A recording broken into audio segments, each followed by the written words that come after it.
Bahaya terbesar di dalam kekristenan hari ini bukan waktu orang itu meninggalkan gereja. Bahaya terbesar adalah ketika kita tetap aktif di dalam gereja tapi tidak lagi menginginkan Kristus. Ini adalah salah satu penyebab selama ini jiwa kita kering. Kita berada sangat dekat di dalam hal-hal yang rohani, tapi kita sangat jauh dari pribadi Kristus. Jiwa kita menjadi kering bukan karena kita tidak tahu kebenaran Injil, tapi karena kita berhenti terpesona oleh keindahan Injil. Maka sekarang kita perlu bertanya, bagaimana kita kembali kepada Tuhan yang adalah sumber kepenuhan jiwa kita. Hari ini saya mau tegaskan kepada saudara, jawaban bagi jiwa yang kering bukanlah lebih banyak usaha rohani, melainkan kembali lebih dalam kepada Injil. Memandang karya Tuhan, menikmati karyanya dengan pujian, dan merenungkan kasih-Nya sampai jiwa kita kembali disegarkan. Saudara, jadi yang kita butuhkan dalam menghadapi kekeringan jiwa bukanlah aktivitas tambahan, tetapi hadirat Tuhan sendiri. Injil tidak pernah menawarkan 3 langkah cepat atau 5 tips pemulihan instan. Sebaliknya, Injil mengarahkan kita kembali kepada satu hal yang paling kita butuhkan, yang menjadi sumber kekuatan sekaligus yang menjawab kehausan terdalam jiwa kita. Saudara, dalam Mazmur 63 ini kita tahu hidup Daud itu sedang dipertaruhkan. Dia sedang di dalam persembunyian, seakan-akan menanti kematian akibat kekeringan dan kesendirian. Tapi perhatikan baik-baik, Daud mengatakan apa? Kasih setiamu lebih baik daripada hidup. Dan kata yang dipakai oleh Daud untuk kata kasih setia adalah kata Ibrani keset.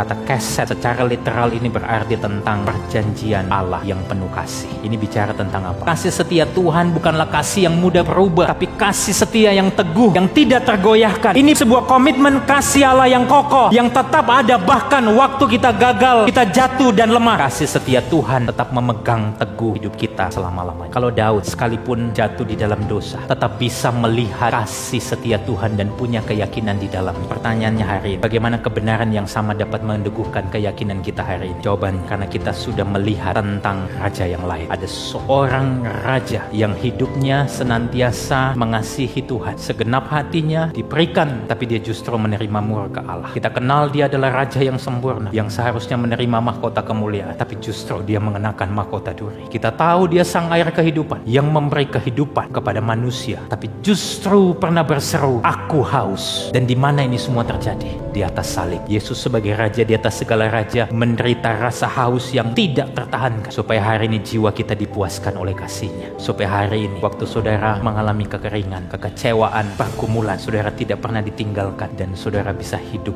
di dalam terang hadirat-Nya. Saudara, inilah jawaban yang terdalam bagi kekeringan jiwa kita. Bukan perubahan situasi hidup, tetapi sebuah perjumpaan dengan pribadi yang rela haus, supaya hari ini saya dan saudara tidak pernah lagi mengalami kehausan. Sebuah pertanyaan yang biarlah menjadi perenungan kita. Kalau Yesus rela kehausan agar saya dan saudara dipuaskan, mengapa seringkali saya dan saudara masih mencari kepuasan di luar Dia? Apa yang membuat saya ragu datang dan tinggal di dalam kasih-Nya? Biarlah ini menjadi perenungan kita semua.